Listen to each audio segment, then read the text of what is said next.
আজকে বেরিয়েছিলাম নিজের জন্য দুটো কুর্তি কিনবো বলে, কিন্তু এইখানে যে হস্তশিল্প মেলা হচ্ছে এর আগে আমরা এটাতে আসিও নি, জানিও না। ভিতরে ঢুকে না চারিদিকের পরিবেশটা এত সুন্দর ছিল আর এত সুন্দর সুন্দর জিনিস ছিল, আমার তো চোখ এখানে গিয়ে আটকে গিয়েছিল, এই নাইট ল্যাম্পগুলো।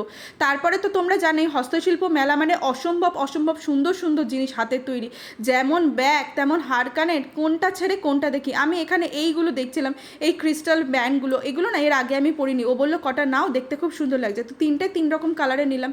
ওখান থেকে গিয়েছিল ও একটু কি হোল্ডারগুলো, এত সুন্দর কাঠের কি হোল্ডার ছিল, একটা নিলাম। এই শাড়িটা দেখছো পুরো হ্যান্ড ব্লক প্রিন্টের, এত সুন্দর দেখতে। যদিও বা আমি সব শাড়ির সম্পর্কে সবটা জানি না, তোমরা কিছু মনে করো না। ওখান থেকে চলে গিয়েছিলাম আমি কুর্তির কালেকশনে। এই ইয়েলো কালারের কুর্তিটা না পুরো হাতের সুতোর কাজ করা, এটা আমি নিয়েছিলাম। আর এই ব্লাউজটা তো অনবদ্য ছিল, দামটা বলেছিল 1500 টাকা, তাই আমি আর নিতে পারিনি।